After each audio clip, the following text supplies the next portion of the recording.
izay moa efa fantatry ny olona hoe misy classe d'aliments zany. Izay moa zany le résumena fotsiny hoe lipides, protéines, glucides, vitamines, minéraux, ankoatran'ny rano moa zany. Dia ireo zavatra ireo classe ireo samy manana ny asany.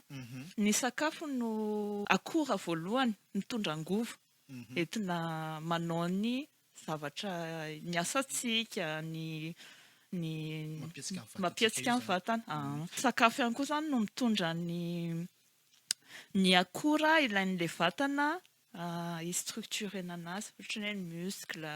Tsy fahavalo zany ny sakafo raha ny tokony izy atsika amin'ilay mahay zavatra loatra entre guillemets dia lasa fahavalo ny sakafo. Fa ny sakafo dia tena ilaina ary mila atao namana mihitsy fa tsy fahavalo satria ilain'ny vatana. Za aloha voalohany indrindra izay mihitsy tsy itiavako ny terme hoe régime.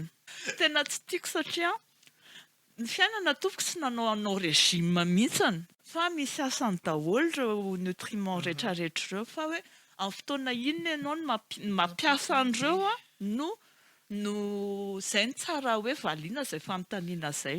Raha standardisé angambana dia izao no teneniko hoe ataovy eo daholo ireo nutriments ireo dia izay.